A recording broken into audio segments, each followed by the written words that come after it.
السلام عليكم ورحمة الله تعالى وبركاته. الصلاة والسلام على أشرف الأنبياء والمرسلين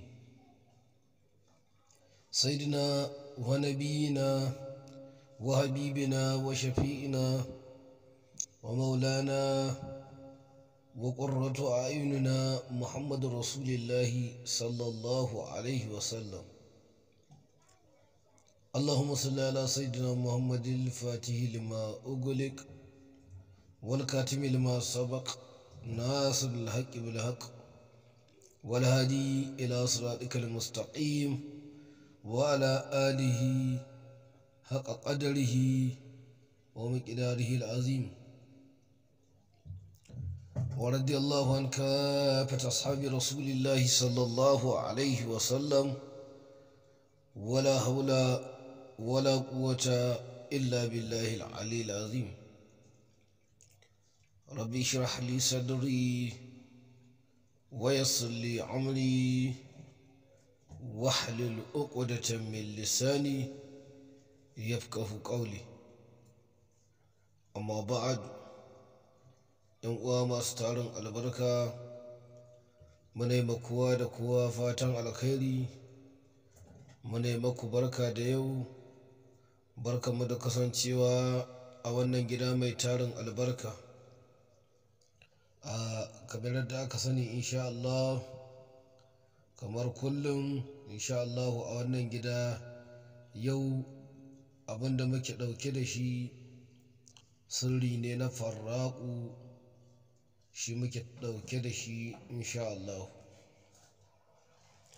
wanda wannan sirri baƙo ne a wajen wasu kuma ƙila ba baƙo ba ne ba. To kasantuwar dai cewa wannan sirri ‘yan uwa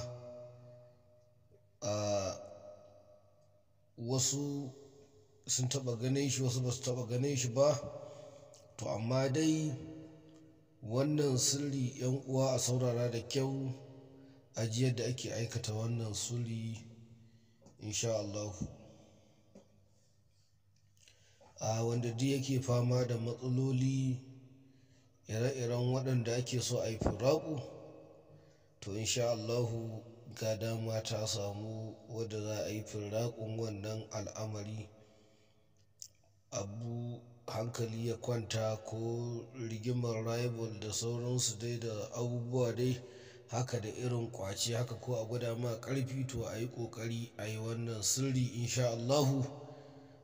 Allah zai biya buƙata in Allah ya so ya yarda, kuma a saurara a ji yadda ake yi. Yadda ake rubuta wannan sirri, ɗan uwa, ana samo baƙin ƙyalle.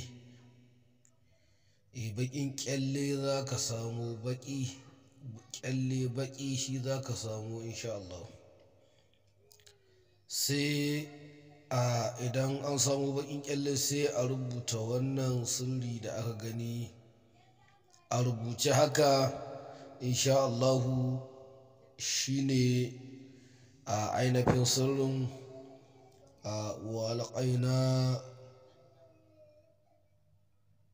وألقينا بين العداوة والبغضاء إلى يوم القيامة. وألقينا بينهم العداوة والبغضاء إلى يوم القيامة. haka ake rubuta wa alƙaina bainahum al'adawata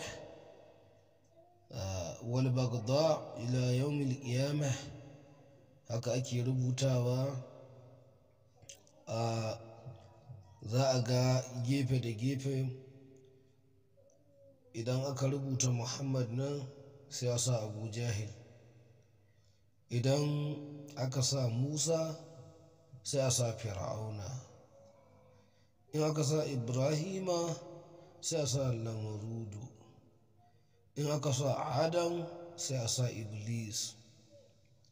‘Yan uwa, waɗannan kowane da kuke gani, wanda suka yi ta gwagwarmaya da shi ne a lokacin da yake kan zamaninsa. A zamanin annabi sallallahu alaihi wasallama babu wanda ake ainihin gwagwarmaya da shi kamar Aba Jahil, kuma aka buga ya gudu ya ba annabi. Haka Fir'auna, haka suka yi shi da annabi Musa, ya buga ya bar shi. Haka Lamarudu ya buga ya ba annabi Ibrahim. Haka Adamu babanmu, haka suka yi da Iblis, kuma dole Iblis ya kyale shi, Allah ya kai shi matsayin da zai kai shi. To haka ake rubuta wannan sirri, sai a ainihin naɗe da baƙin zare, kuma a je tsakiyar hanya inda ta haɗu magama huɗu a rami a tona abin na wannan layar sirri ya cika. Wassalamu alaikum wa rahmatullah. Masha Allah.